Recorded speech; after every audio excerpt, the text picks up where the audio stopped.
ఇక్కడ బహిరంగ సభని జయప్రజడానికి మీరందరూ సహకరించాల్సిందిగా సిపిఎం పార్టీ విజ్ఞప్తి చేస్తా ఉన్నది. ఈ బహిరంగ సభకి ముఖ్య అతిథిగా విచ్చేసినటువంటి పార్టీ కేంద్ర కమిటీ సభ్యులు కడప జిల్లా ఇన్ఛార్జి కమిటీ ఎంఏ గఫూర్ గారిని వేదికపైకి రావాల్సిందిగా మీ అందరి తరఫున కోరుతా ఉన్నాం. కామ్రేడ్ గఫూర్ గారు, కామ్రేడ్ గఫూర్ గారు. అట్లాగే మన పార్టీ రాష్ట్ర కార్యదర్శి వర్గ సభ్యులు కామ్రేడ్ ప్రభాకర్ రెడ్డి గారిని వేదికపైకి ఆహ్వానిస్తా ఉన్నాం. వారిని పరిచయం చేయాల్సిందిగా కోరుతా ఉన్నాం. కామ్రేడ్ ప్రభాకర్ రెడ్డి గారు, కామ్రేడ్ ప్రభాకర్ రెడ్డి గారు. మన పార్టీ జిల్లా కార్యదర్శి కామ్రేడ్ జి చంద్రశేఖర్ గారు వేదిక మీద ఉన్నారు. వారిని పరిచయం కావాల్సిందిగా కోరుతా ఉన్నాం. అలాగే పార్టీ జిల్లా కార్యదర్శి వర్గ సభ్యురాలు కామ్రేడ్ ఐఎన్ సుబ్బమ్మ గారు వేదికపైకి రావాల్సిందిగా ఆహ్వానిస్తా ఉన్నాం.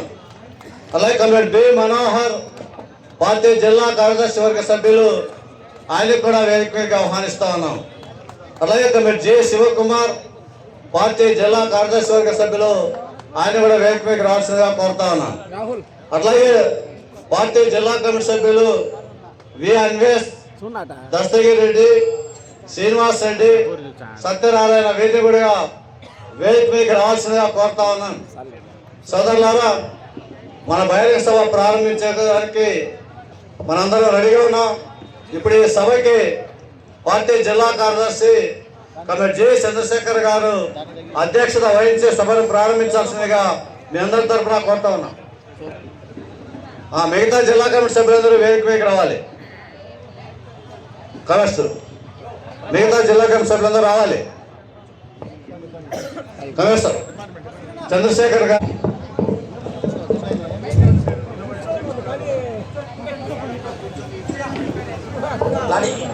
ఎరికరండి.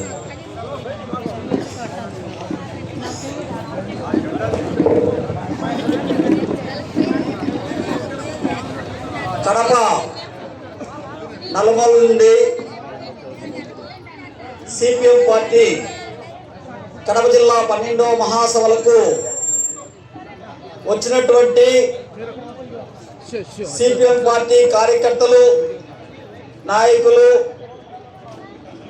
వివిధ రంగాల్లో పనిచేస్తున్నటువంటి కార్మికులు, కర్షకులు, ఉద్యోగులు, ఉపాధ్యాయులు, అన్ని తరగతుల ప్రజలందరికీ కూడా భారత communist party, Marxist, CPIM Kadapa జిల్లా కమిటీ తరఫున స్వాగతం, సుస్వాగతం పలుకుతా ఉన్నాం. ఈరోజు సిపిఎం 12వ మహాసభలు జరుగుతున్న సందర్భంగా కడప జిల్లా సమగ్రాభివృద్ధి కోసం ఈరోజు రేపు జరిగేటువంటి జిల్లా మహాసభల్లో ప్రధానంగా ప్రజా సమస్యలు చర్చించి సమస్యల పరిష్కారం కోసం ఉద్యమాలు, పోరాటాలు, ఆందోళనలు పెద్ద ఎత్తున భవిష్యత్తు 3 సంవత్సరాలు నిర్వహించడానికి ఈ మహాసభల్లో ప్రణాళిక రూపొందించడం జరుగుతుంది. ఈరోజు కడప జిల్లా అభివృద్ధి గురించి మనం పరిశీలిస్తే ఈ జిల్లా నుండి 2 ముఖ్యమంత్రులైనా, ఒక హోంమంత్రి అయినా, ఒక రెవెన్యూ మంత్రి అయినా ఈ జిల్లా అభివృద్ధి అనేటువంటిది ఆవగింజంతా కూడా ముందుకు పోయినటువంటి పరిస్థితి కనపడ్డాల్లా. ఈరోజు గతంలో అభివృద్ధి అయినటువంటి అభివృద్ధిని కూడా ఈరోజు లేకుండా ముఖ్యం చేసేటువంటి పరిస్థితి మనకు కనబడతా ఉంది. ఈరోజు కడప సంబంధించి ఇండస్ట్రియల్ ఏరియాలో 170% పైగా పరిశ్రమలన్నీ మూతపడిపోయినాయి, ఉపాధి కోల్పోయారు. అలాగే మన జిల్లాకు సంబంధించి ఉన్నటువంటి పొద్దుటూరు, పూర్వమామిళ్ళ పాల ఫ్యాక్టరీలు మూతపడిపోయినాయి. చెన్నూరు చెగురు ఫ్యాక్టరీ, చక్కెర ఫ్యాక్టరీ మూతపడిపోయింది. అలాగే మైదుకూరు సంబంధించి ఇత్తడి పరిశ్రమ మూతపడిపోయింది, దానా పరిశ్రమ మూతపడిపోయింది. అలాగే ఈరోజు జిల్లాలో చూస్తే అన్ని రకాలుగా ఉన్న అభివృద్ధి కూడా పోయినటువంటి పరిస్థితి కనపడతా ఉంది. కాస్తో కూస్తో ఉన్నటువంటి కొప్పతి ఇండస్ట్రియల్ ఏరియాకు వచ్చినటువంటి స్కిల్ డెవలప్మెంట్ సెంటర్ కూడా అమరావతికి తరలించారు. రాయలసీమ 4 జిల్లాలకు సంబంధించినటువంటి ఆంధ్ర గ్రామీణ బ్యాంకు అమరావతికి తరలించకపోయారు. అట్లాగే లోకాయుక్త సంబంధించి అమరావతి తొలగిపోయారు. ఈ రకంగా అన్ని రకాలైనటువంటి కోర్టులు కూడా ఈరోజు అమరావతి తరలిస్తా ఉన్నారు. అలాగే మన ప్రాంతానికి సంబంధించి ప్రధానంగా సాగునీరుకు సంబంధించి, తాగునీరుకు సంబంధించి, కృష్ణా వాటర్ సంబంధించి రావాల్సినటువంటి ప్రధానంగా మనకు ఉన్నటువంటి అవకాశం తుంగభద్ర కేసీ కెనాల్, దాని స్థిరీకరణ కూడా లేని పరిస్థితి కనబడతా ఉంది. అలాగే ఈ ప్రాంతానికి సంబంధించినటువంటి ఇంకా అనేకమైనటువంటి అంశాలు అభివృద్ధికి సంబంధించి ఈరోజు ప్రభుత్వాలు పట్టించుకునే పరిస్థితి లేదు. వీటన్నిటిపైన కూడా ఈ జిల్లా 2 రోజుల 12వ మహాసభలు పెద్ద ఎత్తున చర్చలు జరిపి ప్రణాళిక రూపొందించి ప్రజలను సమీకరించి ప్రజల నుండి పోరాటాలు, ఉద్యమాలు ద్వారా ప్రభుత్వాల మీద ఒత్తిడి తెచ్చుకొచ్చి ప్రజా సమస్యల పరిష్కారం కోసం ప్రయత్నం చేస్తామని తెలియజేస్తూ ఈ మహాసభలకు ముఖ్య అతిథిగా వచ్చినటువంటి మన పార్టీ సిపిఎం కేంద్ర కమిటీ సభ్యులు, రాష్ట్ర కార్యదర్శి వర్గ సభ్యులు, మాజీ ఎమ్మెల్యే, మన జిల్లా ఇన్ఛార్జి కామ్రేడ్ ఎంఏ గఫూర్ గారు మొదట మాట్లాడవలసిందిగా కోరుతా ఉన్నాం.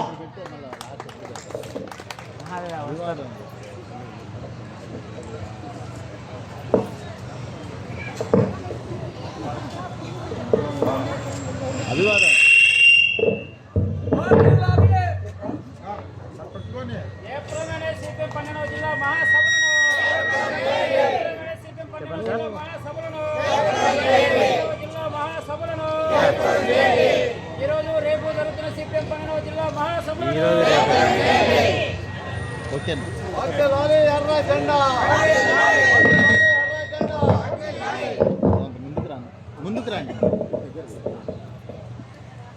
సభ అధ్యక్షులు కామ్రేడ్ చంద్రశేఖర్ గారు, వేదికపై ఉన్నటువంటి రాష్ట్ర పార్టీ నాయకులు కామ్రేడ్ ప్రభాకర్ రెడ్డి గారు, జిల్లా పార్టీ కార్యదర్శి వర్గ సభ్యులు, జిల్లా కమిటీ సభ్యులు, ప్రియమైనటువంటి సోదరి సోదరులారా,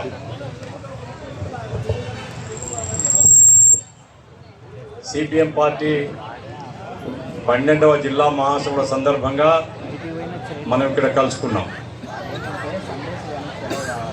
చాలా పెద్ద ఎత్తున మన సోదరిమణులు అక్కడి నుంచి పాదయాత్రగా ఇంత దూరం వచ్చారు. వీళ్ళు కడప వాళ్ళు మాత్రమే కాదు, సుదూర ప్రాంతాల నుంచి పోరుమామిళ్ళ, బద్వేలు, లేదా ప్రొద్దుటూరు, లేదా ఇంకో ప్రాంతం మైదుకూరు, ఈ రకంగా అన్ని ప్రాంతాల నుంచి మహిళలు పెద్ద ఎత్తున వచ్చారు అంటేనే మహిళలు సిపిఎం పార్టీ నాయకత్వాన ఈ జిల్లాలో పోరాడుతున్నారు. వాళ్ళ పోరాటాలు మరింత ముందుకు పోవాలి, వాళ్ళ యొక్క సమస్యలు పరిష్కారం కావాలనేటువంటి కాంక్ష వాళ్ళలో ఉంది కాబట్టి ఇక్కడికి వచ్చారు. దురదృష్టం ఏమంటే జగన్మోహన్ రెడ్డి గారు ఈ జిల్లాకు చెందిన వ్యక్తి, 5 సంవత్సరాలు రాజ్యం ఏలాడు. ఆయన ముఖ్యమంత్రిగా కడపకు వచ్చిన సందర్భంగా సిపిఎం పార్టీ డెలిగేషన్ పోయి, అయ్యా ఈ జిల్లాలో 1,00,000 ఎకరాలు మిగులు భూమి ఉన్నది, వ్యవసాయ యోగ్యమైంది, అది న్యాయంగా ప్రజలకు చెందాలి, పేదవాళ్ళకు చెందాలి, కానీ పెద్దవాళ్ళు బినామీలు ఆక్రమించుకొని ఉన్నారు. ఆ భూముల్ని ప్రభుత్వం స్వాధీనం చేసుకొని పేదలకు కనీసం ఒక కుటుంబానికి 3 ఎకరాలు ఇవ్వండి అని రిప్రజెంట్ చేయడం జరిగింది. ఇప్పటికే ఆ రకమైనటువంటి భూ పోరాటాలు జిల్లాలో జరుగుతున్నాయి. 4-5 వేల ఎకరాలు సిపిఎం పార్టీ నాయకత్వాన భూముల్లో ఆక్రమించుకొని సేద్యం చేస్తూ ఉన్నాం. ఈ సేద్యం చేస్తున్నటువంటి పొలాలకు పట్టాలు ఇవ్వండి అని అడిగాం. జగన్మోహన్ రెడ్డి ఈ జిల్లా వాడు కదా, ఈ జిల్లా ప్రజలు కోరుతున్నారు, పరిష్కారం చేస్తాడని ఆశించి సిపిఎం పార్టీ పోయింది ఆయన దగ్గరికి. ఆయన ఈ కాగితం ధనంజయ రెడ్డికి ఇచ్చి మీరు ధనంజయ రెడ్డితో కలవండి. ముఖ్యమంత్రితో కలవడానికి వస్తే ధనంజయ రెడ్డి ఎవరు? ఆయన కింద గుమాస్తా అంటే ఒక ఆఫీసరు. ఆఫీసర్ ఎవరికి పలకడు ఉల్కడు. ఆయన ఇంటికి అప్పచెప్పి ఆయనతో కలవండి అంటే పరిష్కారం అవుతుందా?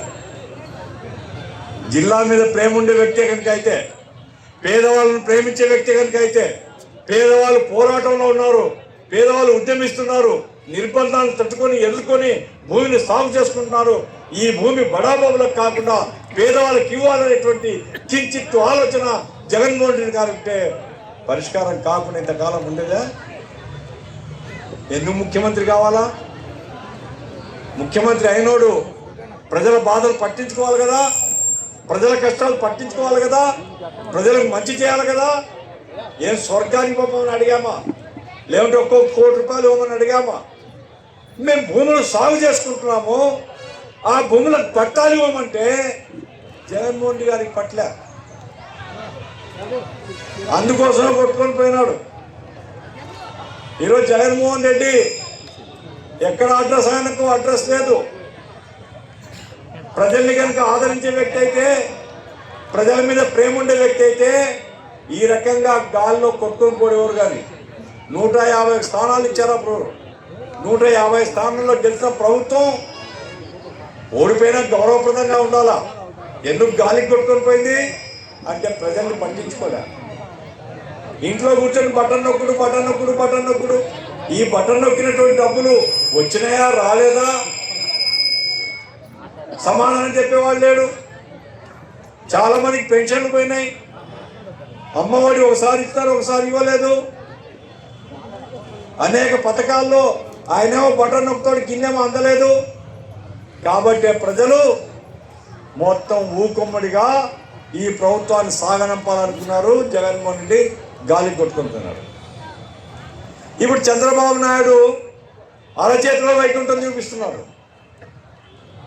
ఏమడితే అది ఇచ్చేస్తా అంటున్నాడు, కానీ ఆచరణ ఏమి ఇయ్యడు. మాటలు మాత్రం కోటలు దాడుతున్నాయి. మేము అడుగుతున్నాం, ఈ జిల్లాకు మంత్రి లేడు, జిల్లాకు మంత్రి లేకపోయినా గెలిచినటువంటి ఎమ్మెల్యేలు ఉన్నారు కదా, వాళ్ళందరినీ అడుగుతున్నాం. అట్లాగే ఇంటెలిజెన్స్ వాళ్ళు ఉంటారు, ప్రభుత్వాన్ని నివేదిక పంపిస్తారు. సిపిఎం వాళ్ళ మీటింగ్ జరిగింది, సిపిఎం పార్టీ వాళ్ళు ఇట్లా అడిగినారు అని. మేము వాళ్ళకి కూడా చెప్తున్నాం, రాసి పంపండి. చంద్రబాబు నాయుడు ప్రభుత్వాన్ని అడుగుతున్నాం, మీరు మాకు ఒక్క రూపాయి ఇవ్వాల్సిన పని లేదు. ఏ భూముల్లో అయితే మేము ఆక్రమించుకొని వ్యవసాయం చేస్తున్నామో ఆ భూములకు పట్టాలు ఇవ్వండి. ఏ భూములైతే ప్రభుత్వ భూములుగా రికార్డులో ఉన్నాయి అవన్నీ కూడా పెద్దవాళ్ళు ఆక్రమించుకొని ఒక్కోడు 1000 ఎకరాలు 500 ఎకరాలు ఎవరి సొమ్మయ్యా, ఎవరమ్మా జాగిరిది? 500 ఎకరాలు పెద్దవాళ్ళు ఆక్రమించుకుంటే ప్రభుత్వం కళ్ళు మూసుకుంటుందా? అదే 500 ఎకరాలు అయితే 100 కుటుంబాలు 150 కుటుంబాలకు ఇవ్వచ్చు కదా. ఆ 150 కుటుంబాలు బతుకుతాయా? దళితులందరూ కూడా గ్రామాల్లో భూములు లేవు, పంటలు లేవు, లేదా పన్నులు లేవు, బతకడం ఎట్లా అనే ఆలోచనతో ఉన్నారు. అదే కనుక భూమి ఇస్తే ఆ భూమి దున్నుకొని బతుకుతారు కదా. చంద్రబాబు నాయుడు ప్రభుత్వాన్ని అడుగుతున్నాం, నిజంగా నీకైనా పేదల మీద ప్రేమ ఉంటే, నీకైనా పేదలకు సహాయం చేయాలని బుద్ధి ఉంటే వెంటనే కలెక్టర్ గారికి ఆదేశించండి. ఫైళ్ళన్నీ ఉన్నాయి కలెక్టరేట్లో, ఒక్కసారి పరిశీలించి న్యాయం చేయమని అడుగుతున్నాం.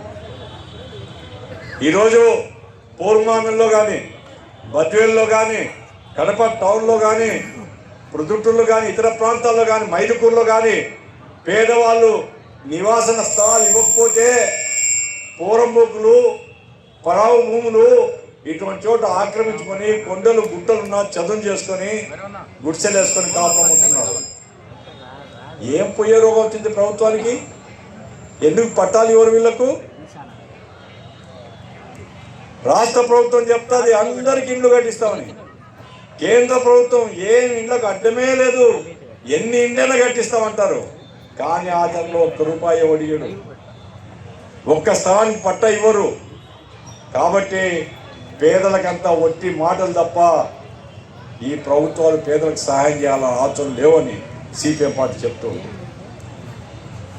ఈరోజు సోలార్ ప్లాంట్ పెడతాడు, లేదా ఇంకో ఫ్యాక్టరీ పెడతాడు, 1000 ఎకరాల వారికి ఇస్తారు, ఉచితంగా ఇస్తారు, కరెంటు తక్కువ రేటుకి ఇస్తారు, వాని కోసం రోడ్లు వేస్తారు, వానికి పన్నులో రాయితీ ఇస్తారు. పెద్దవాళ్ళకేమో ఇంటి అల్లులాగా కూర్చోబెట్టి పంచపక్షాలు వడ్డిస్తారు, మనకి పచ్చడి మెతుకులు కూడా ఇవ్వరు. ఇది పాలకుల యొక్క నీతి సాగుతున్నది. కాబట్టి సిపిఎం పార్టీగా మేము చెప్తున్నాం, మీరు ఇదే పద్ధతిలో కనుక పోతే ప్రజలు ఉద్యమిస్తారు, ప్రజలు పోరాడతారు, ప్రజలు నిలవేస్తారు, చొక్కా పట్టుకుంటారు. మాకు హక్కు ఉన్నది, పేదవాళ్ళకి హక్కు ఉన్నది. ఇది పేదవాళ్ళ రాజ్యంగా ఉండాలి తప్ప ధనవంతులు ఊడిగం చేసే ప్రభుత్వం మాకు అవసరం లేదు మేము చెప్పదలుచుకున్నాం. నరేంద్ర మోడీ ప్రభుత్వం పైన ఉంది ఢిల్లీలో, వెనుకబడ్డ ప్రాంతాలకు ప్రత్యేక ప్యాకేజ్ ఇస్తామన్నారు. అంతకుముందున్న కాంగ్రెస్ ప్రభుత్వం అంగీకరించేది. ఆ తర్వాత నరేంద్ర మోడీ అధికారంలోకి వచ్చాడు. 11 సంవత్సరాలైంది, వెనుకబడ్డ ప్రాంతాలకు ఏమిచ్చారు. ఇక్కడ కడప టౌన్లో భారతీయ జనతా పార్టీ వాళ్ళు రాయలసీమ సమావేశం జరిపి రాయలసీమ డిక్లరేషన్ అని చెప్పారు. రాయలసీమకు ఇదిగో ప్రాజెక్టులు ఇస్తాం, రాయలసీమ కడపలో స్టీల్ ప్లాంట్ పెడతాం, రాయలసీమ హక్కులు ఇవి మేము గౌరవిస్తామని. అది నాలుకనా తాటాకు మట్టనా? మరి బీజేపీ వాళ్ళు ఏం చేస్తున్నారు? అధికారంలో లేనప్పుడేమో తీర్మానం చేస్తారు కదా, అధికారంలో ఉన్నప్పుడు కేంద్ర ప్రభుత్వం దగ్గర పోయి అడగాలి కదా, రాయలసీమకు న్యాయం చేయాలి కదా. కేంద్ర ప్రభుత్వానికి చెవికి ఎక్కడం లేదు. మరి రాష్ట్ర ప్రభుత్వం అయినా మన తరఫున అడుగుతుందా? ఇప్పుడేమిటి తెలుగుదేశం వాళ్ళు చెప్పేది A for Amaravati, P for Polavaram అంట. ఏపీ అంటే అమరావతి, పోలవరం. రాయలసీమ ఎక్కడికి పోవాలా? వెనుకబడ్డ ప్రాంతాలు ఎక్కడికి పోవాలంటున్నాను నేను. అనేక తరాలుగా రాయలసీమ అన్యాయానికి గురైంది. రాయలసీమ ప్రాంతంలో వర్షాలు సరిగా పడవు, ప్రాజెక్టు కట్టినటువంటి చోట నీళ్లు రావడం లేదు, పంట కాలువలు లేవు, ప్రాజెక్టు పూర్తి చేయడం లేదు, పరిశ్రమలు లేవు, ఉపాధి లేదు. మన పేదలు 6 నెలలు ఊర్లో ఉంటే 6 నెలలు బతకడం కోసం పొట్ట చేత పట్టుకొని పట్టణాలకు తరలిపోతున్నారు.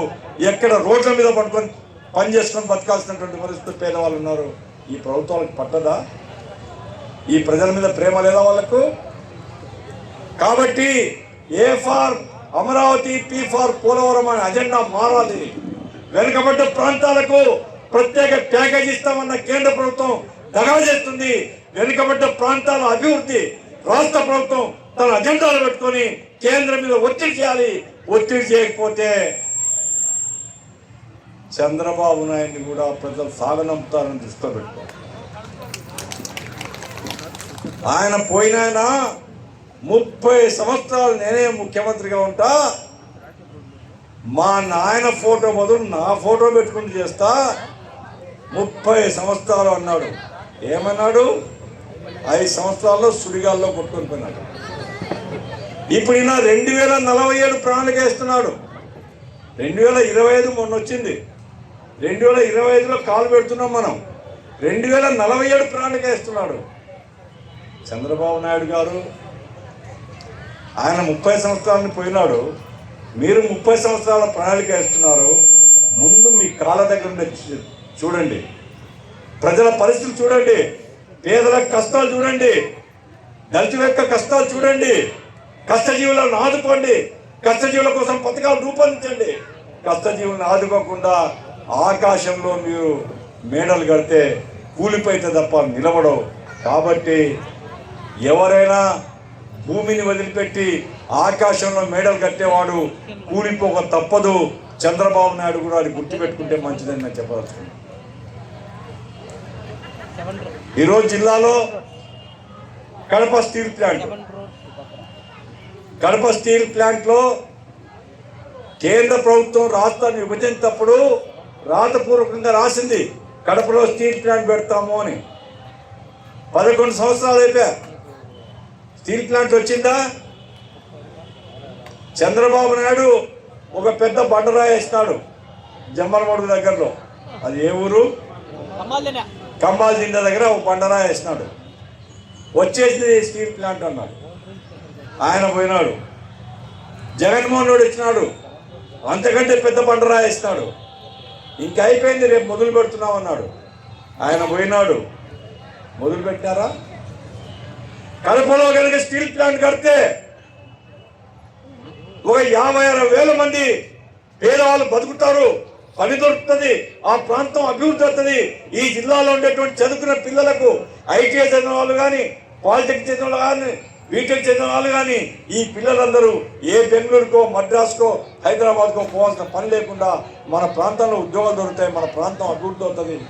ఎదురు చూస్తున్నాం, దానికోసం ఆందోళన చేస్తున్నాం. కానీ బండరాలు వేయడానికి చేతులు వస్తాయి తప్ప పరిశ్రమ తీసుకుని రావడానికి మాత్రం ప్రభుత్వం చేతులు. చంద్రబాబు నాయుడు అంటున్నాడు విశాఖపట్నం దగ్గర స్టీల్ ప్లాంట్ పెడతా అంట. విశాఖపట్నం ఆల్రెడీ స్టీల్ ప్లాంట్ ఉంది అక్కడ. విశాఖపట్నం స్టీల్ ప్లాంట్ కేంద్ర ప్రభుత్వం చేతిలో ఉండేది. కేంద్ర ప్రభుత్వాన్ని ప్రైవేటీకరించాలని చెప్తుంది. కార్మికులు పోరాడుతున్నారు, దాన్ని మూతేయడం కోసం కేంద్ర ప్రభుత్వం ప్రయత్నం చేస్తుంటే ఇప్పుడు చంద్రబాబు నాయుడు ప్రభుత్వం మిట్టలు వాళ్ళ చేత అక్కడ కంపెనీ స్టీల్ ప్లాంట్ పెట్టిస్తా అంట. మరి కడపలో ఎవరు పెట్టిస్తావు? కడప స్టీల్ ప్లాంట్ అవసరం లేదా? విశాఖలో ఇంకో స్టీల్ ప్లాంట్ పెడతావా? ప్రభుత్వం సమాధానం చెప్పాలి. కాదు, కడపలో స్టీల్ ప్లాంటు కేంద్ర ప్రభుత్వం లెక్కలు ఏం చెప్తున్నాయంటే వాళ్ళంతా సర్వే చేసినారంట, తగినంత ముడి ఖనిజం లేదు, ప్రత్యామ్నాయం పెట్టండి. కేంద్ర ప్రభుత్వం యొక్క రక్షణ పరిశ్రమ పెట్టండి, మరో పరిశ్రమ తీసుకురండి, కడప జిల్లాలో భారీ పరిశ్రమ పెట్టండి, ఓ 10-20 మందికి ఉద్యోగాలు కల్పించండి. ఇది బాధ్యత కాదా? విభజన హామీ కాదా? అంటే రాయలసీమ ప్రజలకు ఇచ్చినటువంటి మాటను మోసం చేస్తారా? రాయలసీమ ప్రజలకు ఇచ్చిన హామీని తుంగలో దొక్కుతారా? ఇది సిపిఎం పార్టీని మేము ప్రశ్నిస్తున్నాం. ఈరోజు కేంద్ర ప్రభుత్వం మామూలు మనం జాతరల్లో ఏదైనా ఉత్సవాలు జరుగుతుంటే కింద ప్యాకాట లెక్క పెట్టి అదిగో బొమ్మ ఇదిగో బొమ్మ అని మోసం చేస్తాం. మన జోబులు కాలైతే బొమ్మ కనపడదు. కేంద్ర ప్రభుత్వం ఇప్పుడు అదిగో బొమ్మ ఇదిగో బొమ్మ చూపిస్తుంది మనకు. కేంద్ర ప్రభుత్వం సంవత్సరానికి 2 కోట్ల ఉద్యోగాలు ఇస్తాం భారతదేశంలో అన్నారు. మన పిల్లలు, మన ఇంట్లో ఉండేటువంటి వాళ్ళు, చదువుకున్నటువంటి పిల్లలు తల్లిదండ్రులకు భారంగా తయారై బతకడం ఎట్లో అర్థం కానటువంటి పరిస్థితి ఉన్నారు. బీటెక్ చదివిన పిల్లలు కూడా 5,000, 8,000 ఉద్యోగాలు ఎక్కడ దొరుకుతాయని ఎదురు చూస్తున్నారు. బిఏ, బీకామ్ చదివిన పిల్లలు ఆటోలు వేసుకొని బతుకుతున్నారు, గుమాస్తాలుగా షాపుల్లో పనిచేసి బతుకుతున్నారు. నిజంగా కేంద్ర ప్రభుత్వం 2 కోట్ల ఉద్యోగాలు సంవత్సరానికి ఇస్తే ఈ నిరుద్యోగ సమస్య మనకు ఉంటుందా? మన పిల్లలకు ఉద్యోగాలు వస్తే కుటుంబాలు బాగుపడవా? మనం అందరం మంచి జీవితం సాధించుకోలేమా? కానీ నరేంద్ర మోడీ ఏమంటున్నాడంటే, నేను ఉద్యోగాలు ఇస్తా అని చెప్పినాను, మీరు పకోడా బండిలు పెట్టుకోండి, నేను డబ్బులు ఇస్తాను అంటారు. అందరు పకోడా బండిలు పెట్టుకుంటే కొనుక్కునేవాడు ఎవడో నాకు అర్థం కాదు. ఆ పకోడా బండి పెట్టాను, నువ్వు ప్రధానమంత్రి కావాలన్నా నువ్వు కూడా పకోడా బండి పెట్టుకోవచ్చు కదా. ప్రధానమంత్రి పదవి నీకెందుకు అంటున్నాను? నేను ప్రధానమంత్రిగా ఏం చేసి అనుకునేవాడు. ఈ దేశంలో చదువుకున్నటువంటి పిల్లలకు ఉద్యోగాలు ఎట్లా కల్పించాలి, ఎట్లా పరిశ్రమలు తీసుకుని రావాలి, ఈ దేశంలో ఉపాధి కల్పన కోసం ఏం కృషి చేయాలి అనేది ఆలోచించేవాడు కావాలి తప్ప పకోడా బండి పెట్టుకోండి, బీడీల బంకు పెట్టుకోండి, ఇదే ఆ ప్రధానమంత్రి చెప్పాల్సింది. దరిద్రం కొట్టు ప్రధానమంత్రి ఈ దేశాన్ని అడిగారు. ఒక అబద్ధాల కోరు ప్రధానమంత్రి దేశాన్ని పరిపాలన చేస్తుంది. సంవత్సరానికి 2 కోట్ల ఉద్యోగాలు ఉల్లెక్కి అయిపోయినాయి. 11 సంవత్సరాలు లెక్కేస్తే 22 కోట్ల ఉద్యోగాలు వచ్చిండాలి మనకు. 22 కోట్ల ఉద్యోగాలు వస్తే ఇక్కడ ఉండే వాళ్ళందరూ చాలా మంచి జీవితాలతో ఉండేవాళ్ళు. అట్లాగే ఆడవాళ్ళందరికీ ఆ రోజు ఏం చెప్పారు, 2014లో మీరు అకౌంట్లో ఓపెన్ చేసుకోండి, 0 అకౌంట్లో పెట్టుకోండి, మీ అకౌంట్లో నేను ప్రధానమంత్రి అయిన వెంటనే ఒక్కొక్క అకౌంట్కు 15 లక్షల రూపాయలు ఇస్తాను. ఎందుకంటే ఈ డబ్బంతా విదేశీ బ్యాంకులో ఉంది. కాంగ్రెస్ పార్టీ తేవడం లేదు. కాంగ్రెస్ పార్టీ ధనవంతులకు ఊడిని చేసే పార్టీ. నాకు అవకాశం ఇస్తే నేను ప్రధానమంత్రి అయితే ఒక్కో అకౌంట్కు 15 లక్షల రూపాయలు వేస్తాను. ఇక్కడుండే అమ్మల్ని, అక్కల్ని, చెల్లెలను అడుగుతున్నాను నేను, ఏమ్మా ఎవరికైనా 15 లక్షల రూపాయలు వచ్చినాయి ఆ నరేంద్ర మోడీ తరఫున? 15 లక్షలు వస్తే 15,000 వచ్చినాయి ఎవరికైనా? 15 రూపాయలు కూడా రాలేదు. మరి కాంగ్రెస్ తీసుకుని రావాలన్నా నువ్వేం చేస్తున్నావని గడ్డి బిక్తున్నావా నువ్వు? అంటే ఎన్నికల్లో ఓట్ల కోసం మోసం చెప్తావా, అబద్ధాలు చెప్తావా?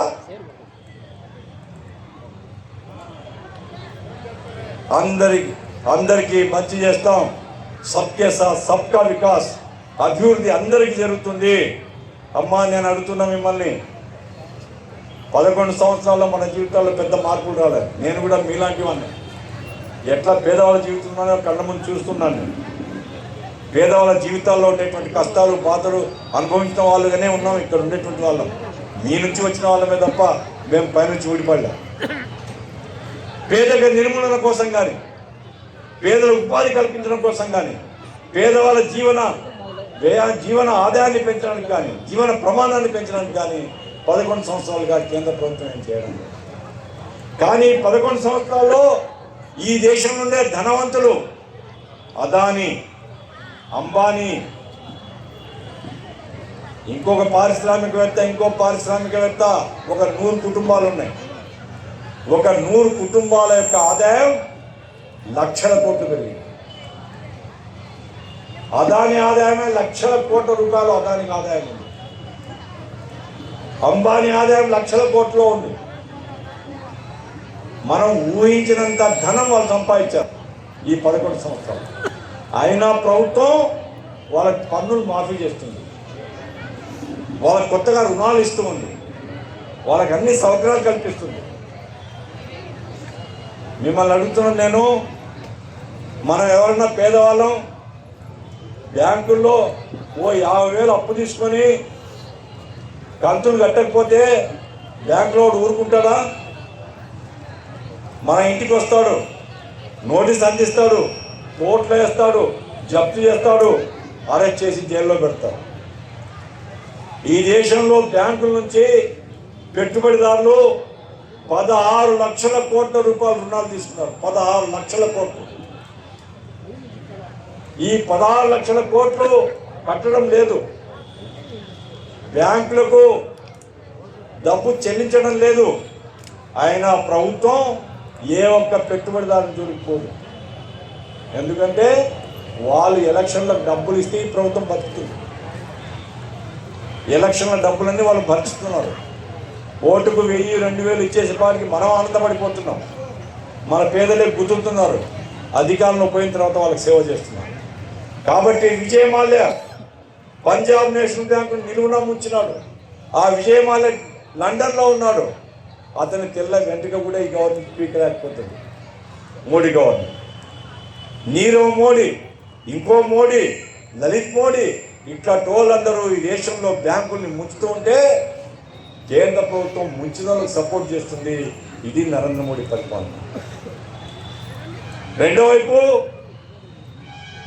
ప్రజలు చైతన్యవంతం అవుతారు కాబట్టి, ప్రజలు ఐక్యంగా వ్యతిరేకిస్తే తన ప్రభుత్వం కూలిపోతుంది కాబట్టి, అన్నదమ్ముల్లాగా అక్కచెల్లాగా ఉండేటువంటి మన మధ్య మతం పేరుతో తగాదా పెడుతున్నారు.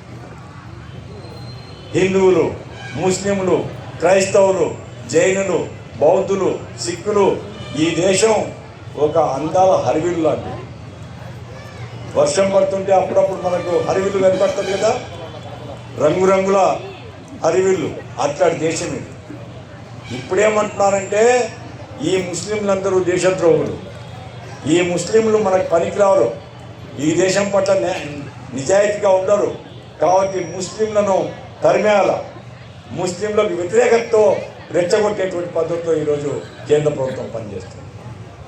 ముస్లింల ఆలయాలన్నీ తవ్వాలంట, మసీదులన్నీ తవ్వాలంట, తవ్వితే కింద ఆలయాలు దొరుకుతాయి. అంటే తవ్వే పని కోసం వచ్చినాడా నరేంద్ర మోడీ? దేశాన్ని బాగు చేయడం అంటే దేశాన్ని తవ్వేస్తా అనేవాడు మనకు ప్రధానమంత్రిగా ఉండాలన్నా? సిపిఎం పార్టీగా మేము ప్రశ్నిస్తున్నాం. ఓ చట్టం చేసింది మన ప్రభుత్వం గతంలోనే 91లోనే. ఏమిటి ఆ చట్టం? 1947లో స్వాతంత్రం సంపాదించుకున్న తర్వాత ఎక్కడ మసీదు ఉందో అక్కడ మసీదు ఉంటుంది, ఎక్కడ దేవాలయం ఉంటుందో అక్కడ దేవాలయం ఉంటుంది, ఎక్కడ చర్చి ఉందో అక్కడ చర్చి ఉంటుంది. ఎవరు కానీ దీనిని వివాదం చేయకూడదు, అన్ని మతాల యొక్క ఆలయాల్ని భద్రపరచడం మన బాధ్యత అనేసి 91లో పార్లమెంట్ చట్టం చేసింది. ఇప్పుడు నరేంద్ర మోడీ పార్టీ ఏమంటుంది? కాదు మసీదులు తవ్వాలి, దర్గాలు తవ్వాలి. అంటే ఏమిటి వాళ్ళ ఉద్దేశం? ఈ పేరుతో తగాదాలు పెట్టాం. ముస్లింల మధ్య హిందువుల మధ్య తగాదాలు పెట్టాలి, ముస్లింల మధ్య క్రైస్తవుల మధ్య తగాదాలు పెట్టాలి, హిందువుల మధ్య క్రైస్తవులకు తగాదా పెట్టాలి, సిక్కులకు మిగతా ప్రజలకు తగాదా పెట్టాలి. అన్నదమ్ముల్లాగా కలిసి ఉండేటువంటి దేశం కోరుకుంటాం మనం. ఏ కులం కానీ, ఏ మతం కానీ, ఏ ప్రాంతం కానీ మనమంతా భారతీయులం అనేటువంటి సంస్కృతి మనదైతే భారతీయ జనతా పార్టీ ఈరోజు కాదు హిందువులు వేరు, ముస్లింలు వేరు, క్రైస్తవులు వేరు. ఇప్పుడు దళితులుగా ఉండేటువంటి వాళ్ళు చాలామంది చర్చిలకు పోతారు. మొదటి నుంచి అలవాటు, విశ్వాసం అది. ఇప్పుడు భారతీయ జనతా పార్టీ చట్టం చేయబోతుంది. ఏమిటి ఆ చట్టం అంటే? ఎవరైనా చర్చికి పోతే రిజర్వేషన్లు ఉండవు వాళ్ళకు, ప్రభుత్వ సౌకర్యాలు ఉండవు వాళ్ళకు. ఈ రకంగా క్రైస్తవుని ఎంచివేసి, ముస్లింలను ఎంచివేసి, మిగతా మతాలను ఎంచివేసి ఓట్ల కోసం ఇంత కక్కుర్తి పడేటువంటి ఒక దుర్మార్గమైనటువంటి పరిపాలన భారతదేశంలో చూస్తున్నాం. కాబట్టి సిపిఎం పార్టీగా ప్రజల్ని మేము హెచ్చరిస్తున్నాం. ప్రజల మధ్య ఐక్యత నిర్మించాలా, మత సామరస్యం కావాలి మనకు. మతోన్మాదం అవసరం లేదు. పేదవాళ్ళు అన్ని మతాల్లో ఉన్నారు, పేదవాళ్ళు అన్ని కులాల్లో ఉన్నారు. పేదవాళ్ళకి న్యాయం జరగాలంటే ఐక్యంగా ఉద్యమించాలా, ఐక్యంగా పోరాడాలా, ప్రభుత్వాన్ని నిలవేసి మన హక్కుని సాధించుకోవాలనేటువంటి సందేశంతో సిపిఎం పార్టీ దేశంలో పనిచేస్తుంది. రాష్ట్రంలో చంద్రబాబు నాయుడు ప్రభుత్వం 3 పార్టీలు ఉన్నాయి. బీజేపీ ఉంది, తెలుగుదేశం ఉంది, జనసేన ఉంది. ఏం చెప్తున్నారు వీళ్ళు? ఆకాశాన్ని నిచ్చెలేస్తారు. నిచ్చెన నేను మిమ్మల్ని అడుగుతున్నా, ఆకాశానికి నిచ్చెనేసేవాడు ఎవడన్నా తెలివైన వాడా? ఎంత దూరం అనేస్తాడు? సాధ్యమవుతుందా? నువ్వు ఇంటికి నిచ్చెనేయచ్చు, లేదా కనపడుతున్నటువంటి ఎత్తుకు నిచ్చెనేయచ్చు. ఆకాశాన్ని నిచ్చెనేసే కార్యక్రమాలు తీసుకుంటున్నాం. ఆచరణలో సాధ్యం కాదు. ఈరోజు తక్షణం కావాల్సినటువంటి దాని మీద మేము అడుగుతున్నాం.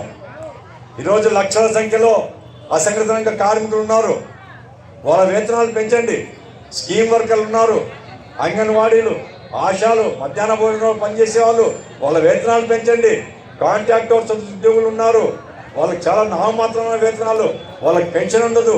పర్మనెంట్ చేయండి, లేదా వాళ్ళతో పర్మనెంట్ వాళ్ళకి సమానంగా జీతాలు పెంచండి. పేదవాళ్ళు ఉన్నారు, ఇళ్ళు కట్టించి ఇవ్వండి, వాళ్ళకి భూములు ఇవ్వండి, వాళ్ళకి సౌకర్యాలు కలిగించండి, పరిశ్రమలు పెట్టండి, ఉపాధి కల్పించండి. ఇటువంటి ఆచరణ యోగ్యమైనటువంటి డిమాండ్లు పట్టించుకోకుండా ఏదేదో ఊహల్లో ఈ కూటమి ప్రభుత్వం పోతుంది. ఏమైనప్పటికీ సిపిఎం పార్టీ కూటమి ప్రభుత్వానికి కూడా హెచ్చరిక చేస్తుంది, కేంద్ర ప్రభుత్వానికి కూడా హెచ్చరిక చేస్తుంది. మీరు పేదవాళ్ళని పట్టించుకోకుండా, పేదల్ని ఆదుకోకుండా, పేదవాళ్ళ జీవితాన్ని మార్చేటువంటి కార్యక్రమాలు తీసుకోకుండా మీరు ఎంతసేపు ఉన్నా మతం పేరుతో తగాదాలు పెట్టే పనిలో మునిగి ఉంటే ఖబర్దార్ నరేంద్ర మోడీ. దేశంలో ప్రజలు మేల్కొంటున్నారు. ప్రజలందరూ మేల్కొని తరమడం మొదలు పెడితే నీకు దాక్కోవడానికి కూడా స్థలం దొరకదు. ఖబర్దారని నరేంద్ర మోడీ ప్రభుత్వాన్ని హెచ్చరిక చేస్తున్నాం. చంద్రబాబు నాయుడిని కూడా మేము చెప్తున్నాం, కడపలో స్టీల్ ప్లాంట్ పెట్టండి, బ్రహ్మంగా రిజర్వాయర్కు పంటకాలను తవ్వండి, కేసు కెనాలకు నీళ్ళు వస్తేట్టు చేయండి, గండిపేట చెరువు నిండితే దాని నుంచి పంట పొలాలకు నీళ్ళు ఇవ్వండి, ఈ జిల్లాలో నిరుద్యోగ సమస్య పరిష్కారం చేయండి, కరువు ప్రాంతాలను ఆదుకోండి, రైతులకు గిట్టుబాటు ధరలు ఇవ్వండి, యువకులు ఉపాధి కల్పించండి.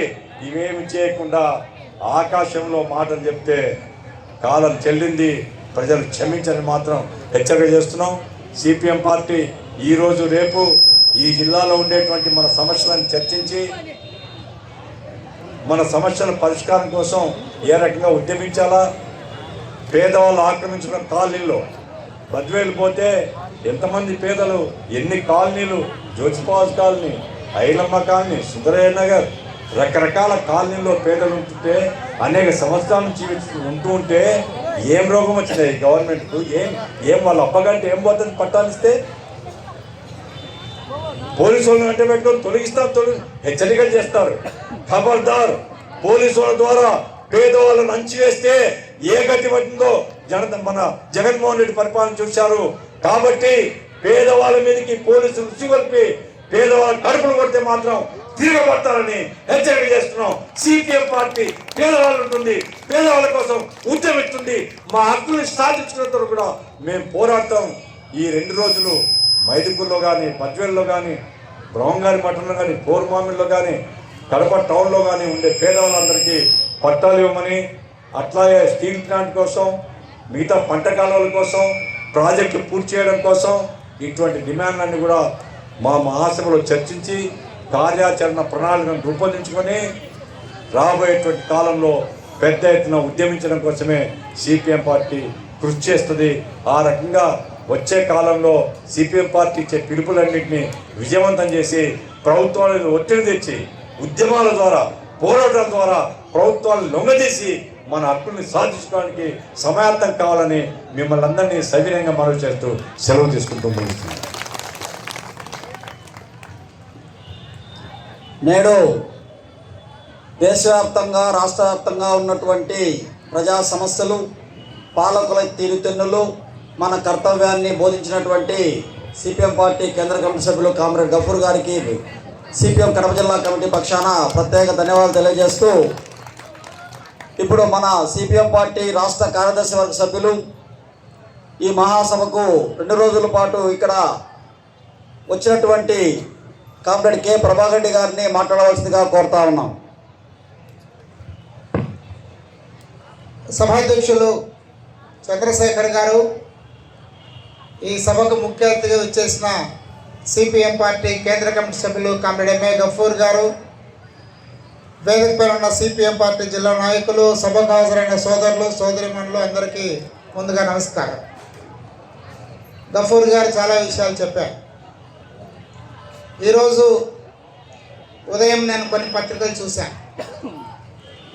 ఆంధ్రజ్యోతి పత్రిక మీరు కూడా తర్వాత చూడండి. పెద్దమూడియం మండలం కొండసుంకేశ్వర గ్రామం మహేష్ రెడ్డి అనే రైతు అప్పుల కారణంగా ఆత్మహత్య చేసుకున్నాడు. సొంత భూమి కొంత ఉంది, మరికొంత భూమిని కౌలుకు చేసుకున్నాడు. గత 4-5 ఏళ్లుగా పంటలు గిట్టుబాటు కాలేదు, చేసిన అప్పుల ఒత్తిడి పెరుగుతూ ఉంది, వేరే మార్గం లేక ఆత్మహత్య చేసుకున్నాడు. ఇది ఈరోజు వార్త. ఒక 4 రోజుల క్రితం పులివెందుల నియోజకవర్గం సింహాద్రిపురం మండలం దుద్దికుంట అనే గ్రామంలో కొమ్మెర నాగేంద్ర అనే రైతు మొత్తం కుటుంబమే సామూహికంగా ఆత్మహత్య చేసుకున్నారు. ఇది ఏదో ఒక చోట కొండసుంకేశ్వర గ్రామమో దుద్దుకుంట గ్రామం జరుగుతున్న ఘటనలు కాదు.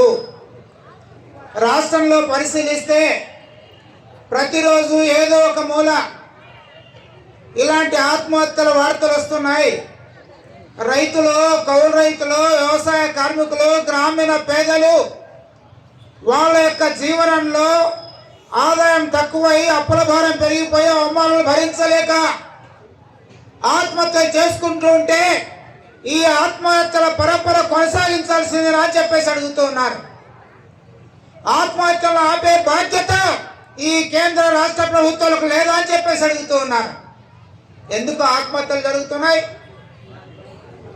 భూమిని నమ్ముకొని, నేల తల్లిని నమ్ముకొని వ్యవసాయం చేస్తున్నారు, పెట్టుబడి పెడుతున్నారు, పంట గిట్టుబాటు ధర రావడం లేదు. పెట్టిన పెట్టుబడి తిరిగి రాక అప్పుల భారం పెరిగిపోయి ఆత్మహత్యలు పడుతున్నారు. దీన్ని నివారించే బాధ్యత ప్రభుత్వాన్ని కాదని చెప్పేసి అడుగుతున్నారు. ఏం చేస్తే నివారించబడతాయి?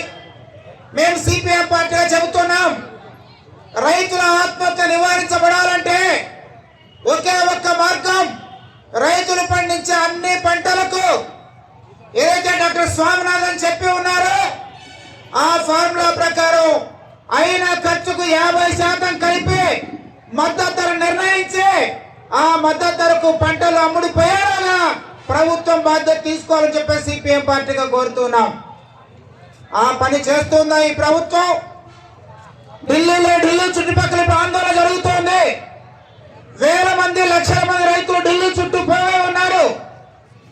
జగజిత్ సింగ్ డల్లేవాలా అని చెప్పేసి 70 ఏళ్ల రైతు నాయకుడు 30 రోజులుగా నిరవధిక దీక్షలో కూర్చున్నాడు. ప్రాణాపాయ స్థితిలో ఉన్నాడు. సుప్రీంకోర్టు జోక్యం చేసుకొని కేంద్ర ప్రభుత్వాన్ని ఆ పంజాబ్ ప్రభుత్వానికి చెబుతోంది, మీరు రైతులతో చర్చించండి, ఆ రైతు నాయకుల యొక్క ప్రాణం పోకుండా కాపాడండి అని చెప్పేసి సుప్రీంకోర్టు చెప్పింది. అయినా కేంద్రానికి పట్టట్లేదు. వేల మంది రైతులు అక్కడ శాంతియుతంగా ఆందోళన చేస్తూ ఉంటే అలాంటి ఆందోళనకాలతో చర్చించండి. ఏమడుగుతున్నారు వాళ్ళు? మా పంటలకు మద్దతు ధర చట్టం చేయమని అడుగుతున్నారు. అప్పులవుతున్నాం, 2 లక్షల రూపాయల రుణాలు మాఫీ చేయండి అని అడుగుతున్నారు. మా పంటలు సాగు చేసే క్రమంలో మాకు వచ్చే పెట్టుబడి వ్యయానికి ప్రభుత్వాల నుంచి మద్దతు ఇచ్చి బ్యాంకు రుణాలు ఇప్పించాలని చెప్పేసి అడుగుతున్నారు. ఇవేమన్నా గొంతెమ్మ కోరికలా? కానీ కేంద్రానికి పెట్టట్లేదు. కేంద్రమే కాదు, మొత్తం దేశవ్యాప్తంగా మన రాష్ట్ర ప్రభుత్వంతో సహా ఏ ప్రభుత్వానికి పంటల గిట్టుబాటు ధర అంశం పట్టట్లేదు. ఈ దేశంలో ఒకే ఒక ప్రభుత్వం రైతులు పండించే అన్ని రకాల పంటలకు మద్దతు ధరలు అమలు చేస్తున్న ఏకైక ప్రభుత్వం కేరళలో వామపక్ష ప్రభుత్వం, కమ్యూనిస్టు ప్రభుత్వం. అదొక్కటి మాత్రం రైతుల కంటే ఉందని చెప్పేసి మీకు మనం చేస్తున్నా. ఈ రకంగా గ్రామీణ ప్రాంతాల్లో రైతులు, వ్యవసాయ కార్మికులు, కౌలు రైతులు అప్పాపాలు కాకుండా, ఆత్మహత్యలు కాకుండా నివారించడానికి కొన్ని నిర్దిష్టంగా చర్యలు తీసుకోమని చెప్పేసి సిపిఎం పార్టీకి మేము కోరుతున్నాం. అంతేకాదు, రాష్ట్ర ప్రభుత్వం ఈరోజు మనకు అధికారంలో ఉంది. ఎన్నికల ముందు హామీ ఇచ్చింది. గత ప్రభుత్వం 13,500 రూపాయలు పెట్టుబడి సాయం కనుక ఇస్తూ ఉంటే అది చాలదు, మా ప్రభుత్వం వస్తే 20,000 ఇస్తామన్నారు. అధికారులకు వచ్చి 6 నెలలు అయిపోయింది. ఇప్పటిదాకా 1 రూపాయి కూడా రైతులకు జమ చేసిన పాపాన్ని ఈ ప్రభుత్వం పోలేదు. మరి ఎప్పుడు ఇస్తావు? రైతులకు పెట్టుబడి సాయం దిక్కు లేదు. చదువుకుంటే పిల్లలకు అమ్మఒడి వేస్తానన్నాడు. ఎంతమంది చదువుకుంటే అంతమందికి అమ్మఒడికి దిక్కు లేదు. ఆడవాళ్లకు కేరళ, కర్ణాటక లాగా, తెలంగాణ లాగా ఆడవాళ్ళకి అందరికి బస్సులో ఉచితంగా ప్రయాణం ఇస్తానన్నాడు. అది దిక్కు లేదు. మరి ఏం చేస్తావు? ఎన్నికల ముందు ఒక మాట, ఎన్నికల తర్వాత మరో మాటనా? 3 రోజుల క్రితం పత్రికల్లో వచ్చింది, రిలయన్స్ కంపెనీకి ఈ రాష్ట్రంలో 5 లక్షల ఎకరాల భూములు ఇచ్చేందుకు ఈ ప్రభుత్వం తీర్మానం చేసింది. ఎన్ని లక్షల ఎకరాలు? 5 లక్షల ఎకరాలు. అదేదో పొడవు భూములు కాదు, పంటకు పనికిరాని భూములు కాదు, 2 పంటలు పండే మంచి భూములను కూడా రైతుల నుంచి బలవంతంగా గుంజుకొని ఆ రకంగా రిలయన్స్ కంపెనీకి ఇస్తారట. దేనికోసం? ఆయన కరెంటు ఉత్పత్తి చేస్తారట. గ్రీన్ ఎనర్జీ, క్లీన్ ఎనర్జీ, రకరకాల ఎనర్జీ. ఈ రోజు పేదవాళ్ళ చేతిలో భూములు ఉంటాం ఈ ప్రభుత్వానికి ఇష్టం లేదు. కేవలం రిలయన్స్ వాడో, అదాని వాడో ఇట్లాంటి వాళ్ళకే భూములన్నీ ఇవ్వాలి. కేంద్రంలో ప్రభుత్వం అదే ఆలోచిస్తుంది, రాష్ట్రంలో ప్రభుత్వం అదే ఆలోచిస్తుంది. ఆ రకంగా ప్రజలందరూ బిక్కార్లు చేసి కేవలం కొద్ది మంది కార్పొరేట్ కంపెనీల యొక్క ఆస్తులు కూడబెట్టడం ఈ ప్రభుత్వాలు లక్ష్యంగా పెట్టుకున్నాయి. అందుకని ఈ ప్రభుత్వం యొక్క ఇట్లాంటి విధానాలకు వ్యతిరేకంగా ప్రజలందరూ ఐక్యమై పోరాడని చెప్పే సిపిఎం పార్టీ చెబుతూ ఉంది. ఈ మధ్యనే పత్రికల్లో వచ్చింది,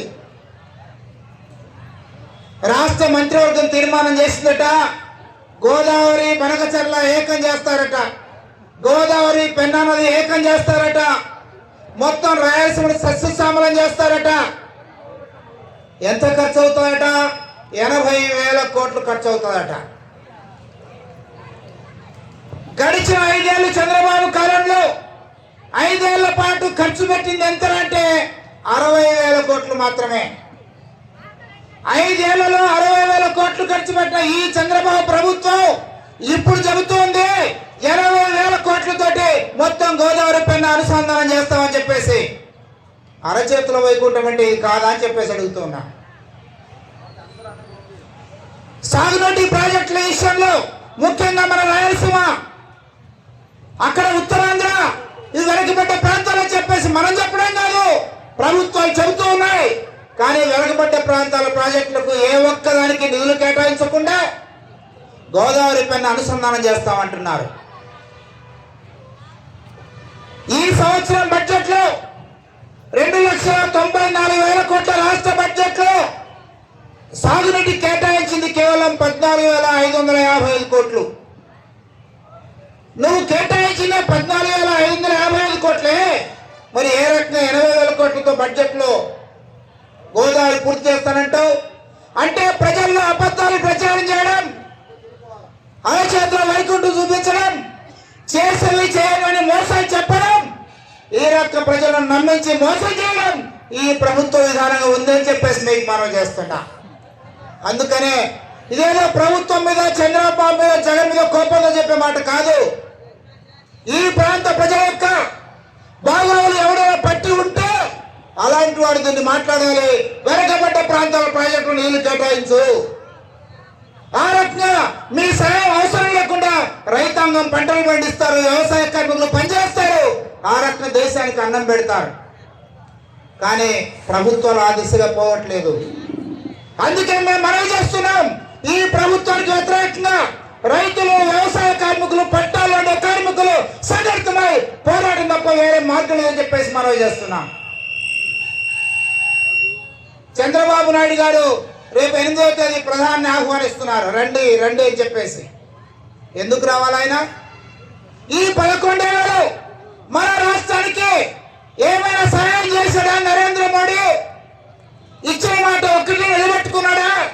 ప్రత్యేక హోదా ఇచ్చాడా? మన వెనకబడ్డ జిల్లాలకు ప్రత్యేక ప్యాకేజీ ఇచ్చాడా? ఇంతకుముందు గఫూర్ రాజు కడప ఉక్కు ఫ్యాక్టరీ కట్టారా? ఏది చేయని నరేంద్ర మోడీకి ఈరోజు చంద్రబాబు నాయుడు అండగా నిలబడ్డాడు. ఇక్కడ చంద్రబాబు నాయుడు, పవన్ కళ్యాణ్, అక్కడ నితీష్ కుమార్ మద్దతు లేకుండా కేంద్ర ప్రభుత్వమే లేదు. కేంద్రంలో, రాష్ట్రంలో, ప్రభుత్వంలో భాగస్వామ్యం ఉండే బీజేపీ వాళ్ళు అధికారాన్ని అడ్డం పెట్టుకొని ప్రజల మేలు కోసం కాకుండా ప్రజల్లో విద్వేషాలు రెచ్చగొట్టడానికి, ఒకరికి వ్యతిరేకంగా మరొకరు రెచ్చగొట్టి తగాదాలు పెట్టడానికి వాళ్ళ అధికారాన్ని వాడుకుంటున్నారు. మేము మనవి చేస్తున్నాం, బీజేపీ సిద్ధాంతం ప్రజలను చీలగొట్టేది, విడగొట్టేది. సిపిఎం పార్టీ సిద్ధాంతం ప్రజలను ఐక్యం చేసేది.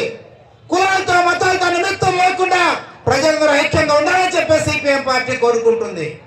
కానీ కులం పేరుతో, మతం పేరుతో విద్వేషాలు రెచ్చగొట్టి, మనసులు చీల్చి తగాదాలు పెట్టి ఆ తగాదాల అధికారాన్ని పొందాలని చెప్పేసి బీజేపీ ప్రయత్నం చేస్తుంది. అందుకే బీజేపీ కానీ, బీజేపీ అనుబంధ ఆర్ఎస్ఎస్ రకరకాల సంస్థలు కానీ ఈ రోజు ప్రజల మధ్య విద్వేషాలు రెచ్చగొడుతున్నాయి, మతం పేరుతో ప్రజల్లో చీక తీసుకొస్తున్నారు. అలాంటి భ్రమల్లో కానీ, అలాంటి విద్వేషాలకు ప్రజలు లోను కాకుండా ఐక్యంగా ఉండాలి. ఐక్యంగా ఉండడం ద్వారా మాత్రమే మన భవిష్యత్తు బాగుంటుందని చెప్పే సిపిఐ పార్టీగా మేము మనవి చేస్తున్నాం. మన పిల్లల భవిష్యత్తు కోసం, మన భావితరాల భవిష్యత్తు కోసం ప్రజలందరూ ఐక్యంగా ఉండాలని చెప్పేసి కోరుతున్నాం. మన ఐక్యంగా ఉండడం ద్వారా మాత్రమే ఈ ప్రభుత్వాల మెడలు వంచగలం.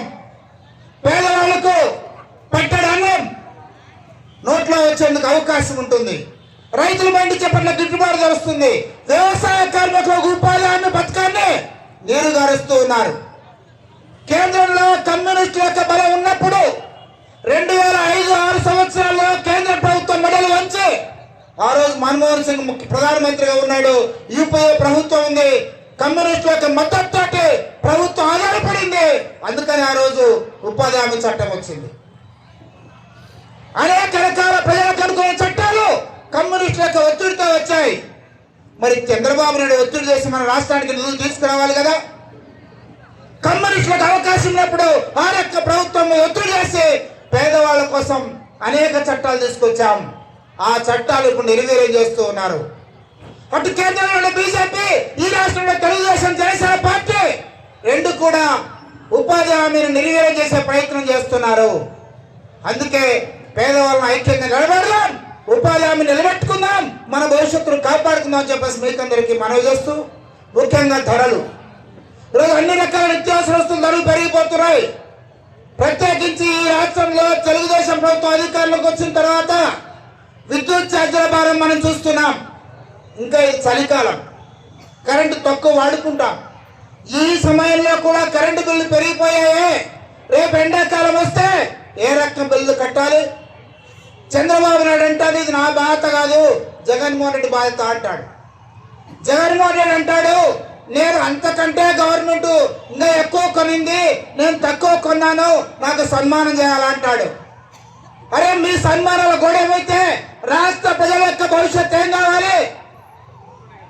అదానీ కంపెనీ యొక్క ఇచ్చిన లంచం తీసుకొని సెకి అనే కేంద్ర ప్రభుత్వం చేత ఒప్పందం చేసుకొని ఒక్కొక్క యూనిట్ కరెంటు ₹2.59 కొన్నావా లేదా? ఆ భారం ఈ రోజు రాష్ట్ర ప్రభుత్వం పడుతుందా లేదా? చంద్రబాబు నాయుడు అంటాడు జగన్మోహన్ రెడ్డి తప్పు చేశాడు నాకు తెలుసు. నిజమే తెలిస్తే ఏం చేస్తున్నావు? ఆ ఒప్పందం రద్దు చేయాలి కదా, ప్రజల భారం తగ్గియాలి కదా, కరెంటు ఛార్జీలు పెంచాలని చెప్పే మాట ఏమైందో చెప్పేసి అడుగుతున్నాం. ఆ రకం కరెంటు ఛార్జీలు పెరిగాయి, నిత్యావసర వస్తువుల ధరలు పెరిగాయి, ధరల భారంలో ప్రజలు మాడిపోతూ ఉంటే చూద్దాం చూస్తున్న ఈ ప్రభుత్వాన్ని మౌనంగా ఉండడం కాదు, నిలయాలి. ఆ రకం ఈ ప్రభుత్వానికి వ్యతిరేకంగా ప్రజా పోరాటాలు నిర్వహించాలని చెప్పేసి రాబోయే కాలంలో సిపిఎం పార్టీ ఆ రకం ప్రజల పక్షాలు పోరాడుతుంది. ఆ పోరాటాల్లో భాగస్వాములు కండని చెప్పేసి మీకందరికీ మనవి చేస్తూ నాకు ఇచ్చిన అవకాశానికి ధన్యవాదాలు తెలియజేస్తూ సెలవు మిత్రులారా.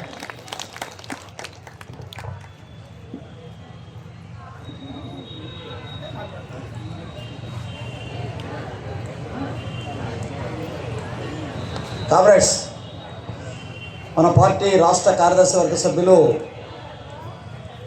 కామ్రేడ్ కె ప్రభాకర్ రెడ్డి గారు ప్రజలు ఎదుర్కొంటున్నటువంటి సమస్యలు, రైతాంగం ఎదుర్కొంటున్నటువంటి బాధలు, అన్ని వర్గాల ప్రజల యొక్క సమస్యలను మన దృష్టికి తీసుకొచ్చారు. వారికి కడప జిల్లా సిపిఎం కమిటీ తరఫున ప్రత్యేక ధన్యవాదాలు తెలియజేస్తూ, ఇప్పుడు సిపిఎం జిల్లా సెక్రటరియట్ సభ్యులు తలా 2 నిమిషాలు కాలాతీతమైంది కాబట్టి మాట్లాడాల్సింది కోరుతున్నాం. ఇప్పుడు రామ్మోహన్ 2 నిమిషాలు. సభాధ్యక్షులు, వేదిక మీద ఉన్న పార్టీ కేంద్ర కమిటీ సభ్యులు కమరెడ్డి గఫూర్ గారు, ఓకే మిత్రులారా, 12వ మహాసభలు కడప నగరంలో జరగబోతూ ఉన్నాయి. ఇందాక నాయకులు చాలా విషయాలు చెప్పారు, కానీ మేము ఒక్క విషయం చెప్పదలుచుకున్నాం. కడప జిల్లాలో ప్రజానీకం చాలా తీవ్రమైన సమస్యలు ఎదుర్కొంటున్నారు.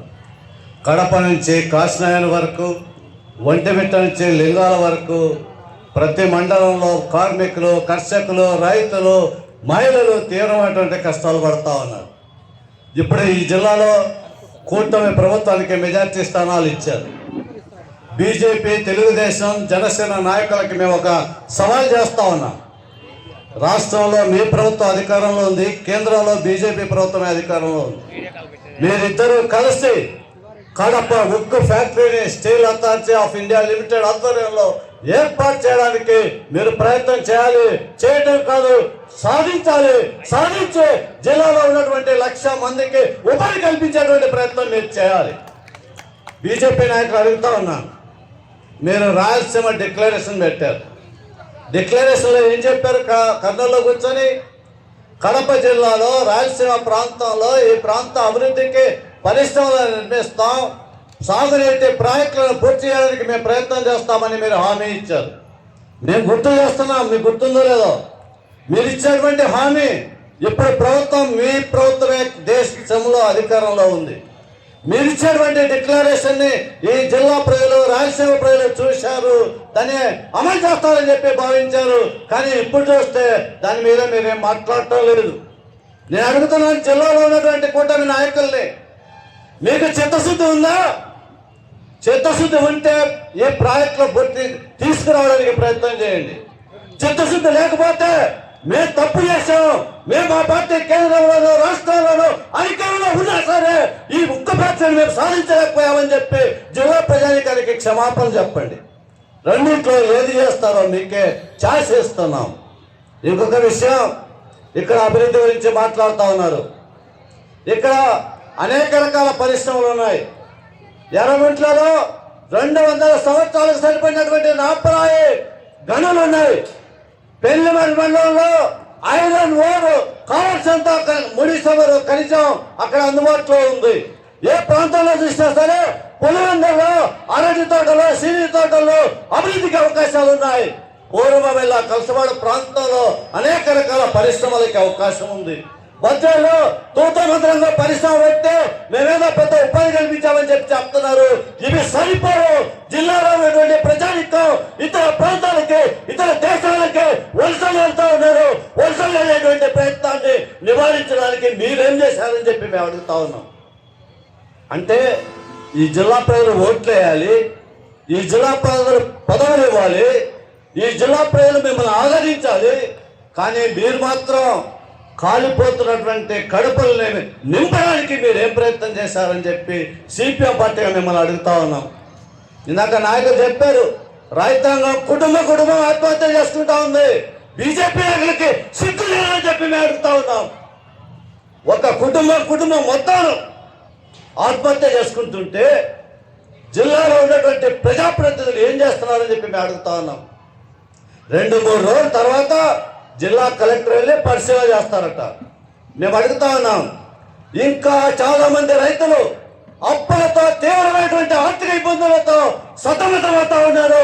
వాళ్ళందరికీ మీరు ఆదుకోవడానికి అవసరమైనటువంటి రుణాలు ఇవ్వటమా, లేకపోతే పనిముట్లు సౌకర్యాలు ఇవ్వటమా, ఇట్లాంటి ప్రత్యామ్నాయ మార్గాలు మీరు చూడాలి, ఆలోచించాలి, రైతులను ఆదుకోవాలని చెప్పి మేము కోరుతా ఉన్నాం. పట్టణ ప్రాంతాల్లో చాలా మంది పేదలు ఉన్నారు. ఇక్కడ వాళ్ళు అడుగుతా ఉన్నారు, మేము సొంత గూడు లేక ఏదో ప్రభుత్వ స్థలం ఉందని చెప్పి మేము గూడేసుకున్నాం. ఒక ఆయన మాతో అంటున్నాడు, అన్నా మేము 18 సంవత్సరాల నుంచి 20 సంవత్సరాల నుంచి ఈ స్థలంలో ఉన్నాం, ఎప్పుడైనా సరే మాకు అన్ని రకాల పట్టాలు ఉన్నా తీసేస్తామని చెప్పి బెదిరిస్తున్నారు అని చెప్పి చెప్తున్నారు. మేము చెప్తున్నాం, ఈ జిల్లా ప్రజానికానికి కడప జిల్లాలో ఏ మండలమైనా, ఏ ప్రాంతమైనా సరే పేదల జోలికి వస్తే కూటమి నేతలకి, అధికార పార్టీ నేతలకి కబడ్డారు. ఎవరు కలిసి పేదల జోలికి వచ్చినా సరే సిపిఎం పార్టీ ఏదైనా చూస్తే ఓడుకోదు, కబడ్డారు అధికార పార్టీ నేతలారా అని చెప్పి చెప్తున్నాం. చిత్తశుద్ధి ఉంటే, మీకు నిజాయితీ ఉంటే, మీకు ఓటేసేటువంటి ప్రజల మీద మీకు విశ్వాసం ఉంటే జిల్లాలో పేదలు ఆక్రమించుకున్నటువంటి అన్ని స్థలాలకి పట్టాలు ఇవ్వండి. ఎవరైతే పేదలు ఇల్లు లేక ఇబ్బందులు పడుతున్నారో వాళ్ళందరికీ మీరే పట్టాలు ఇచ్చి ఆ పట్టాన్ని రెగ్యులర్ చేసి ఆ రకంగా జిల్లా ప్రజల్ని ఆదుకోవాలని చెప్పి మేము కోరుతా ఉన్నాం. చివరిగా ఒక మాట చెప్తాను, కరెంట్ ఛార్జీలు విపరీతంగా పెంచుతా ఉన్నారు. ఇక్కడ కూర్చున్న ప్రతి ఒక్కరి ఇంట్లో కరెంట్ ఛార్జీలు భారం పడింది. రానున్న కాలంలో మళ్ళీ భారాలు పడబోతా ఉన్నాయి. సిపిఎంగా మేము చెప్తున్నాం, ప్రజానికి విజ్ఞప్తి చేస్తున్నాం, ఈ విద్యుత్ ఛార్జీలకు వ్యతిరేకంగా సిపిఎం పార్టీ సమస్యలలో పోరాడతారే, ముందంటారే, ఎన్ని ఇబ్బందులు సరే మేము ముందని పోరాడతాం. ప్రజానికాన్ని చేసేటువంటి విజ్ఞప్తి ఏంటంటే ఎల్లకాలం మీరు భరించకండి. ఈ రకంగా భారాలు భరించుకుంటూ పోతే పాలకు వేస్తూనే ఉంటారు. మనం కష్టపడి రూపాయి పోగేసినటువంటి డబ్బంతా ఈ ప్రజానికానికి విలువ లేకుండా చేసి పాలకులు భారాల రూపంలో దోచుకునేటువంటి ప్రయత్నం చేస్తున్నారు. మన ఒక ఆయన చెప్పాడు, ఆ దానికి సంబంధించినటువంటి టెండర్ మేము రద్దు చేస్తామని చెప్పి చెప్తున్నాడు. రద్దు చేస్తే మంచిదే, కానీ ఇప్పుడు మీరు 15,454 కోట్ల రూపాయలు భారం ఏ ప్రజానికం మీద వేశారు, ఆ భారం ప్రజానికం భరించలేరు. ఒక్కొక్క ఇంట్లో 2 రెట్లు 3 రెట్లు భారాలు పడుతున్నాయి. కాబట్టి మేము మీ ప్రభుత్వాన్ని అడుగుతున్నాం, మీరు భారాలు రద్దు చేయండి, లేకపోతే ప్రజానికం పెద్ద ఎత్తున పోరాటం చేస్తారు. ఆ పోరాటంలో మీరు ఎన్ని రకాల ఇబ్బందులు చేసినా చంద్రబాబు గారికి తెలుసు. ఎందుకంటే ఇంతకుముందు విద్యుత్ ఛార్జీల పెంపుదలలో 3 పట్టణ పెట్టుకున్నాడు. ఆ 3లో 2 సిపిఎం కార్యకర్తలు, నాయకులు. మేము చెప్తున్నాం, ఏ విద్యుత్ ఛార్జీల భారాన్ని మళ్ళీ మోపితే నువ్వు ఎన్ని రకాల ప్రయోగాలు చేసినా సరే ప్రతిఘటించడానికి ఎర్ర జెండా సిద్ధంగా ఉంది. కాబట్టి ఏ పాలకులు ప్రభుత్వాలు వెనక్కి తీసుకోవాలి, లేకపోతే రానున్న కాలంలో మరిన్ని సమరస్యల పోరాటాలు చేస్తామని చెప్పి మేము విజ్ఞప్తి చేస్తూ ఒక్క మాట నేను చెప్పదలుచుకున్నాను. కడప జిల్లాలో ఎర్ర జెండాను ఆదరించండి. సిపిఎం పార్టీ బలపరచండి సిపిఎం చేసే పోరాటాలు. సిపిఎం పార్టీ ఇతర రాజకీయ పార్టీలాగా వ్యక్తిగత స్వార్థ ప్రయోజనాలు, కాంట్రాక్ట్లు, టెండర్ల కోసమో కాదు, ప్రజానికం కోసం చిత్తశుద్ధితో పనిచేస్తూ ఉంది. అందుకోసం ఈ రకమైన పద్ధతిలో ఈ మహాసభలో చర్చిస్తాం, పోరాటాలు రూపొందిస్తాం. ఆ పోరాటాలు జిల్లా ప్రజానికం పెద్ద ఎత్తున కలిసి రావాలని చెప్పి మీ అందరికీ విజ్ఞప్తి చేస్తూ ఇంత ముగిస్తాం. రామ్మోహన్ గారికి ధన్యవాదాలు. ఇప్పుడు మనోహర్ గారు 2 నిమిషాలు మాట్లాడతారు. సభా అధ్యక్షులు, వేదిక మీద ఉన్న కేంద్ర రాష్ట్ర జిల్లా నాయకత్వం, ఈ మహాసభ సందర్భంగా ర్యాలీ బహిరంగ సభలో పాల్గొన్న సిపిఎం కడప జిల్లా కమిటీ తరఫున ప్రత్యేకంగా మీకు అందరికి కూడా అభినందనలు తెలియజేస్తా ఉన్నాను. ముఖ్యంగా మన నాయకత్వం మాట్లాడిన నాయకులు చాలా విషయాలు చెప్పారు, నేను వాటి జోలికి పోవడం లేదు. ముఖ్యంగా మీరు పోటీ సినిమాలో మీరు గమనించినట్లయితే చూసినట్లయితే ఓ డీజీపీ స్థాయిలో కడప కింగ్ అంటేనే చాలా ఎక్కువ స్థాయిలో ఆడతారని చెప్పి మాట్లాడతారని చెప్పి చెప్తారు. అది ఉత్తదో నిజమో కాదో మనం చెప్పాల్సిన అవసరం లేదు. కడప జిల్లాలో ప్రజానికం కార్మిక సమస్యల మీద ఏ కష్టం వచ్చినా పనిచేస్తానని చెప్పి సిపిఎం అది ఎర్రచంద్ర మాత్రమే అని చెప్పి ఈరోజు మీ అందరి సమక్షంలో నేను చెప్పదలుచుకున్నాను.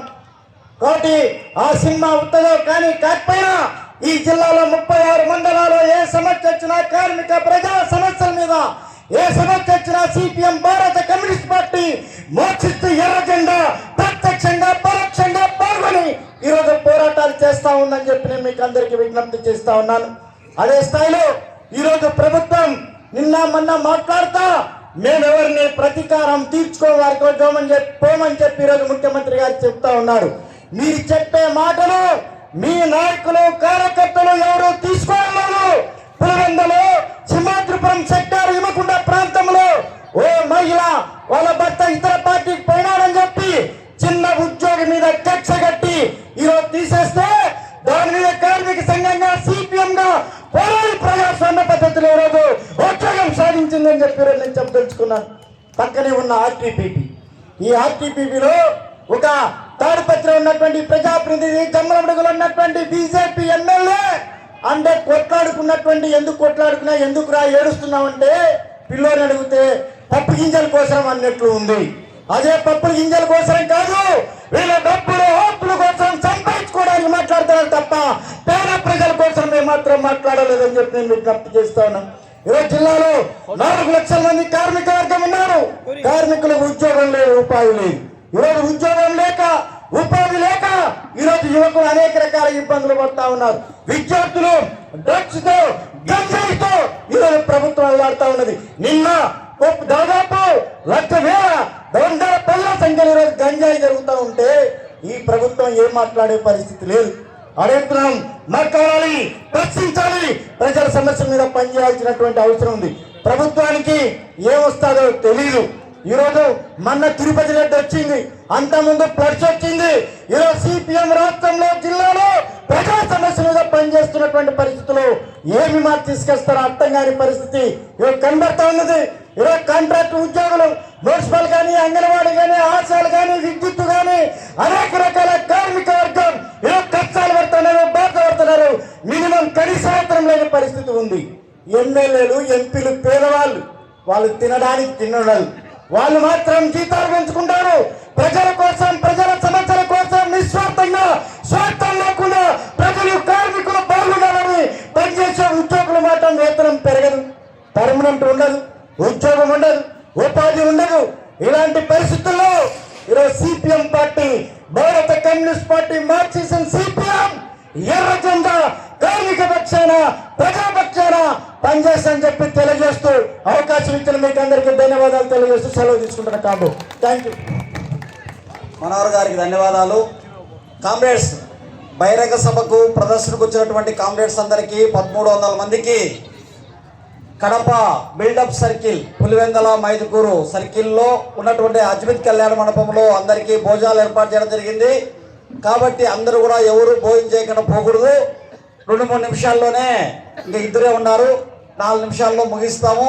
అందరూ కూర్చోవాల్సిందిగా కోరుతున్నాం. ఇప్పుడు సిపిఎం జిల్లా సెక్రటరీ సభ్యులు శివకుమార్ గారు మాట్లాడతారు. 2 నిమిషాలు.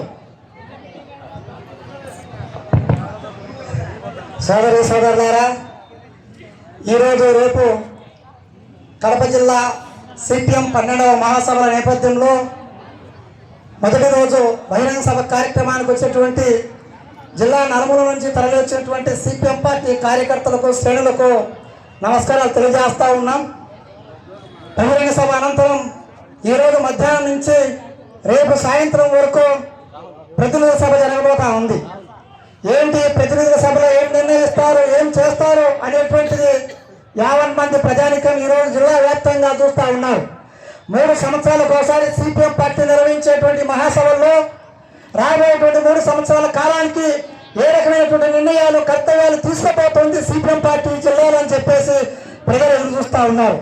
అందులో భాగంగానే ఇప్పటికే జిల్లా వ్యాప్తంగా అన్ని మండలాల్లో మహాసభలు పూర్తి చేయడం జరిగింది.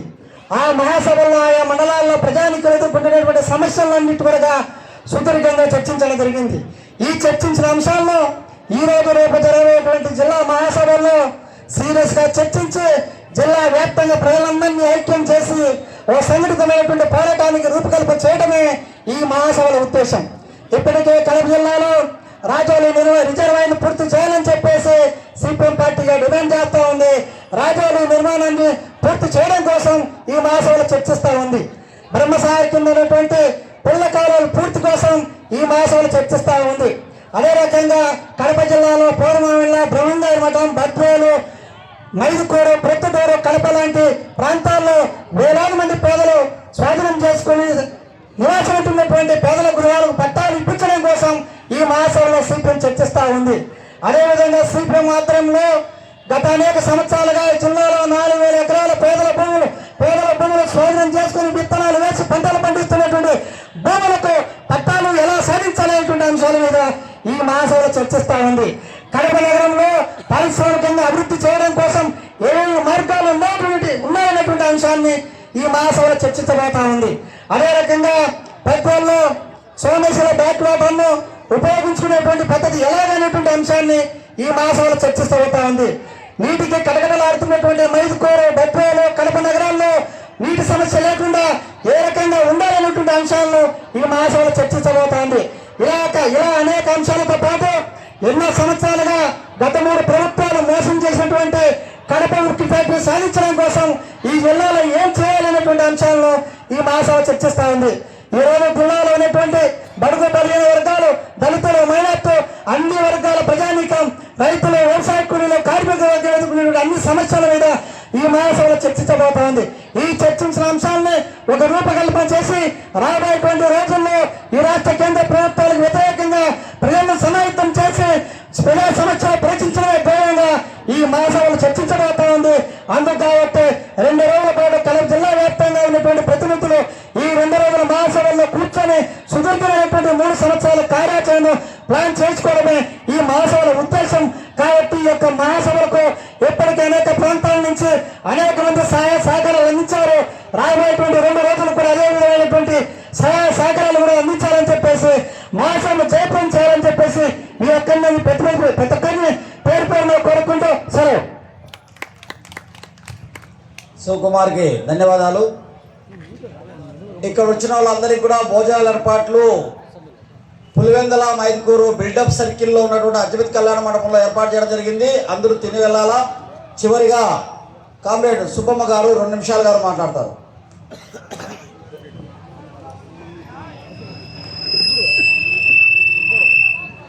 సభాధ్యక్షులు, వేదిక మీద ఉన్నటువంటి సిపిఎం పార్టీ రాష్ట్ర నాయకత్వానికి, జిల్లా నాయకత్వానికి, నలుమూల నుంచి వచ్చినటువంటి మీ అందరికి కూడా సిపిఎం పార్టీ జిల్లా కమిటీ నుంచి మీకు ధన్యవాదాలు తెలియజేసుకుంటున్నాను. ఈరోజు గత ప్రభుత్వం చేసిన ప్రజా వ్యతిరేక విధానాలనే ఈ ప్రభుత్వం కూడా చేస్తూ ఉంది.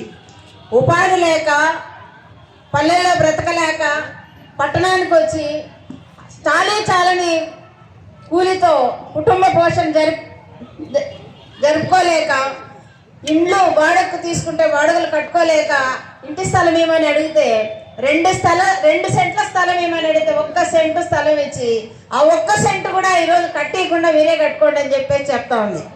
మనం అడుగుతున్నాం, ఎమ్మెల్యేలకు, ఎంపీలకు, మినిస్టర్లకు ఎకరాలు భూములు ఉంటే మీ ఇండ్లేమో ఎకరాలలో కట్టుకుంటారు. మరి సామాన్య ప్రజలు 1 సెంట్లో ఎట్లా జీవిస్తారనేది కూడా ఆలోచించలే ఈ ప్రభుత్వం. అంతేకాదు ఇప్పటికి కూడా కట్టుకోలేక ఎన్నో ఇళ్ళు ఈరోజు అదే స్థితిలో ఉంది. కాబట్టి మనం చెప్పదలుచుకున్నాం, గత ప్రభుత్వం చేసినటువంటి తప్పిదాలను ఈ ప్రభుత్వం కూడా చేయకుండా మరి సర్దిద్దుకోవాలని చెప్పేసి మేము హెచ్చరిస్తా ఉన్నాం. అంతేకాదు ఈరోజు నేను మహిళా ఓట్లతోనే గెలుస్తామని చెప్పేసి అప్పుడు ప్రభుత్వం కానీ ఇప్పుడు ప్రభుత్వం కానీ చెప్తుంది. మహిళలు ఏం కోరుకుంటున్నారు? ఉపాధి కావాలా, మేము గౌరవంగా బ్రతికే పని కల్పించండి అని చెప్పేసి అడుగుతా ఉన్నాను. ఈరోజు ఉపాధి హామీ పథకం 100 రోజులు ఉంది, 200 రోజులు చేయాలని చెప్పేసి అడుగుతా అంటే దానికి అతిగతి లేదు. అంతేకాదు ఈరోజు పట్టణాల్లో గడి వలసకు వచ్చి ఈరోజు పట్టణాలలో ఎక్కువ మంది మరి పేదలు జీవిస్తూ ఉన్నారు. మరి వాళ్ళకు కూడా ఉపాధి హామీ పథకం అమలు చేయాలని చెప్పేసి అడుగుతా ఉంటే ఇంతవరకు కూడా అతిగతి లేనటువంటి పరిస్థితి ఉంది. అంతేకాదు ఈరోజు నిత్యావసర వస్తువులు రోజు పెరిగిపోతా ఉంది, ఉపాధి తగ్గిపోయింది.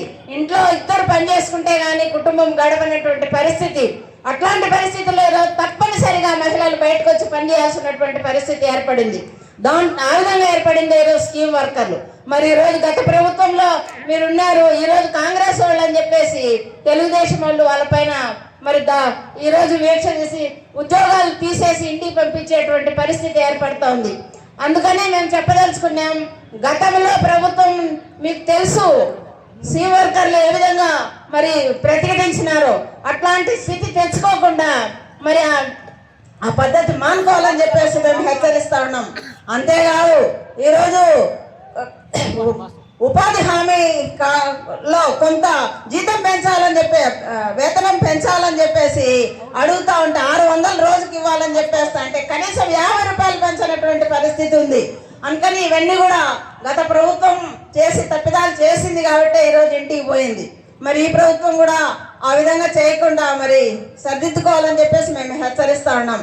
అంతేకాదు ఈరోజు డాక్రా గ్రూపుల ద్వారా మేము రుణాలు ఇస్తాం, డాక్రా మహిళలను పారిశ్రామికవేత్తలుగా చేస్తామని చెప్పేసి మరి ప్రకటించుకున్నది. పారిశ్రామికవేత్తలుగా చేసే దేవుడెరుగు ఈరోజు కనీసం వాళ్ళకి ఇవ్వాల్సినటువంటి లోన్లు కూడా ఇవ్వనటువంటి పరిస్థితి ఉంది. అంతేకాదు పావుల వడ్డీ అంటారు, అసలు ఉండదు. ఈరోజు 2 రూపాయల వడ్డీ కట్టాల్సినటువంటి పరిస్థితి ఏర్పడతా ఉంది. మరి ఒకవైపు ఏమో ధరలు తగ్గించండి, నిత్యావసర వస్తువులు అన్నీ కూడా మరి స్టోర్ ద్వారా చౌక డిపో ద్వారా ఇవ్వాలని చెప్పేసి అడుగుతా ఉంటే అది మాత్రం చేయకుండా ఈరోజు ఇష్టానుసారంగా మద్యాన్ని పెంచుతా ఉంది.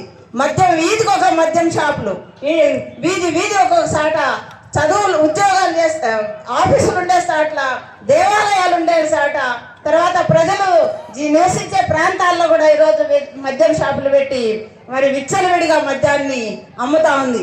అంతేకాదు సిగ్గు లేకుండా చెప్పుకుంటుంది మాకు మద్యం ద్వారానే ఈరోజు ఆదాయం వస్తుందని చెప్పేసి. అందుకని మేము మహిళా సంఘంగా కూడా అన్ని మహిళా సంఘాలు కూడా కోరేది ఏమంటే మద్యం పైన నియంత్రించండి అని చెప్పేసి అడుగుతా ఉంటే ఇంకా విపరీతంగా పెంచే పరిస్థితి ఉంది. ఆ మద్యానికి లోబడినటువంటి పిల్లలు ఈరోజు చిన్న పిల్లలు కూడా మద్యానికి బానిసలయ్యి మరి అనేకటువంటి అరాచకాలు చేస్తూ ఉన్నారు. ఇంత దుర్మార్గమైనటువంటి ఆ మద్యాన్ని నియంత్రించే దాంట్లో ప్రభుత్వం చిత్తశుద్ధి లేదు. అందుకని మేము ఒక్కటే చెప్పదలుచుకున్నాం, నిత్యావసర వస్తువుల ద్వారా నువ్వు అన్ని వస్తువులు సరఫరా చేయాలా, అట్లనే ధరలు తగ్గించాలా, తర్వాత మద్యం పైన నిషేధించాలని చెప్పేసి మేము డిమాండ్ చేస్తున్నాం. అంతేకాదు ఈ మద్యానికి లోబడినట్టు ఎక్కడ చూడమైనా కూడా మహిళల పైన హత్యలు, అత్యాచారాలు జరుగుతున్నాయి. వీటంటేనుక కూడా చూస్తే ఆలోచన చేస్తే ఈ మద్యం ప్రధాన కారణంగా కనపడతా ఉంది. అందుకని ఇవన్నీ కూడా ప్రభుత్వం దృష్టికి తీసుకొని పోతున్నాం. ఏ మహిళలైతే నిన్ను గద్దెక్కించినారో అదే మహిళలు నిన్ను కిందికి దించకుండా ఉండాలంటే ఈరోజు మహిళల పైన జరిగేటువంటి హత్యలు, అత్యాచారాలు నివారించాల్సినటువంటి శాశ్వతంగా నివారించాలి. ఏదో ఒక చాట జరిగితే ఆ రోజు 2 పత్రికలకు ఇచ్చి అది చేస్తామన్నట్లు కాకుండా అసలు దాని మూలాలు ఎందుకు జరుగుతూ ఉన్నాయి, ఎందుకు ఈరోజు మహిళల పైన హత్యలు, అత్యాచారాలు జరుగుతూ ఉన్నాయి అని చెప్పేసి మరి ఆ విధంగా నివారించే విధంగా ఈ ప్రభుత్వం చర్యలు తీసుకోవాలని చెప్పేసి ఇంతవరకు నాకు ఇచ్చినటువంటి సమయాన్ని బట్టి ధన్యవాదాలు తెలియజేసుకుంటూ సెలవు తీసుకుంటాం. సుబ్బమ్మ గారికి ధన్యవాదాలు. ఈ బహిరంగ సభకు ప్రదర్శనకు వచ్చినటువంటి కడప నలుమూల నుంచి వచ్చినటువంటి ప్రజలకు, సిపిఎం ప్రజా సంఘాల కార్యకర్తలకు, ఇక్కడి పట్టణ ప్రజలకు అందరికీ కూడా సిపిఎం పార్టీ కడప జిల్లా పక్షాన ఈ బహిరంగ సభ జయప్రదం చేసినందుకు ధన్యవాదాలు తెలియజేస్తూ ఈ బహిరంగ సభను ఇంతటితో ముగిస్తూ ఉన్నాము. ఇక్కడ ఉండేటువంటి వాళ్ళందరూ కూడా పులివెందల, మైదుకూరు సర్కిల్ అయినటువంటి బిల్డప్ దగ్గర ఉన్న అద్భుత్ కళ్యాణ మండపం దగ్గరికి భోజనానికి వెళ్ళాలని చెప్పి తెలియజేస్తా ఉన్నాం మరొకసారి.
రాత్రి కావాలి.